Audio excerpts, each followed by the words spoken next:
성도 여러분 안녕하세요. 매일 하나님 만나 말씀에 만나 공부받는 매일 만나 시간입니다. 오늘도 하나님의 풍성한 은혜가 여러분의 심령에 가득하길 축복합니다. 오늘 본문은 이사야 29장 1절에서 14절로 1절에서 8절은 하나님의 징계와 구원, 9절에서 14절은 깨닫지 못하는 백성으로 나눌 수 있습니다. 1절 말씀에 하나님께서 슬퍼하시는데 그 이유는 아리엘 때문입니다. 아리엘은 히브리어로 번제단이라는 뜻입니다. 아리엘은 번제단이 있는 예루살렘 성전의 별명입니다. 또 다윗이 진친 성읍으로 인해 슬퍼하시는데 다윗이 수도로 삼았던 성읍은 예루살렘입니다. 해마다 돌아오는 절기 때마다 백성들은 예루살렘 성전에 모여 하나님께 제물을 드렸습니다. 그러나 하나님께서는 예루살렘을 괴롭게 하시고 슬퍼하고 애곡하게 할 것이라고 말씀합니다. 하나님께서는 예루살렘이 아리엘과 같이 되리라 말씀하시는데 아리엘은 번제단입니다. 그 위에 제물을 드리듯 예루살렘에서 백성들이 죽어갈 것이라는 뜻입니다. 4절 말씀에 난 괜찮아 안전해 하고 교만하여 높이 외치던 그들이 땅에 엎드려져 죽어가는 사람처럼 되어 신음소리를 내게 됩니다. 그때 하나님께서 개입하셔서 구원을 베푸십니다. 5절 말씀에 너의 대적의 무리를 세미한 티끌과 같이 바람에 날려가는 겨와 같이 사라지게 하실 것이라고 말씀하십니다.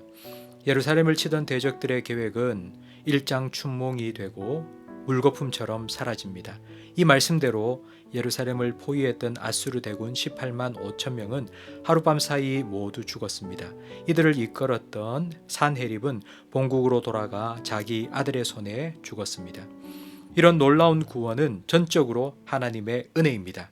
예루살렘 거민들과 유다 백성들은 하나님께 기도하지도 않았고 회개하지도 않았습니다. 하나님께서 먼저 그들을 구원해 주셨습니다. 놀라운 구원의 역사를 보고 깨닫고 돌아오기를 원하셨기 때문입니다. 그러나 9절 이하에 이런 놀라운 구원을 본 백성들의 반응이 나옵니다. 하나님께서는 너희는 놀라고 놀라라 라고 말씀하십니다. 하나님의 놀라운 구원을 보고도 아무 반응이 없는 백성들을 향해 야, 좀 놀란 척이라도 해라 말씀하시는 겁니다. 맹인이 되고 맹인이 되라고 말씀하십니다. 그렇지 않다면 차라리 앞 못 보는 맹인이 되는 게 낫습니다. 유다 백성들은 하나님의 놀라운 구원을 보고도 하나님의 은혜를 깨닫지 못합니다. 그들은 영적으로 술에 취한 것처럼 비틀거립니다. 11절 말씀에 모든 계시가 밀봉한 책처럼 되어버렸습니다. 하나님의 말씀이 막혔습니다. 읽어도 무슨 뜻인지 모르고 깨닫지 못합니다. 소귀의 경읽기입니다. 자기들은 하나님의 백성이며 하나님의 율법을 받은 민족이라고 자부심이 대단했지만 그 말씀이 그들에게는 아무 쓸데없는 무용지물이 되었습니다. 이 지경이 된 이유가 10절에 나오는데 하나님께서 잠들게 하는 영을 부어 눈이 감기게 하셨고 지도자들인 선지자들과 선견자들을 덮으셨기 때문입니다.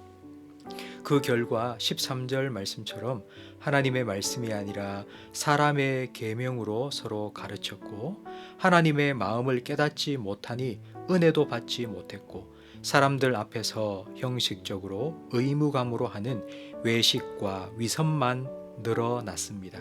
입술로는 하나님을 공경한다고 하지만 마음은 하나님을 멀리 떠나게 되었습니다. 그리고 14절에 지혜자들의 지혜가 없어지고 명철자들의 총명이 가리어집니다. 영적인 무지는 일상생활 속에 필요한 지혜와 총명도 사라지게 만들었습니다. 지혜와 총명이 사라지면 하는 모든 일들이 어리석고 미련해집니다. 하나님의 말씀을 깨닫는 것이 은혜입니다. 하나님의 뜻을 깨닫는 것이 지혜입니다. 예수님께서는 깨닫는 은혜를 주시기 위해 우리에게 성령님을 보내주셨습니다. 지혜와 계시의 영이신 성령님께서 여러분과 함께 하시며 하나님의 은혜와 지혜를 오늘도 깨닫게 해 주실 것입니다. 오늘 말씀을 돌아보며 복습 질문을 생각해 보겠습니다. 하나님께서 예루살렘을 구원해 주신 이유는 무엇입니까?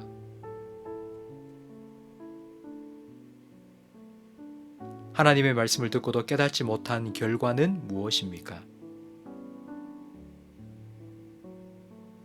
오늘 함께 드릴 기도 제목입니다.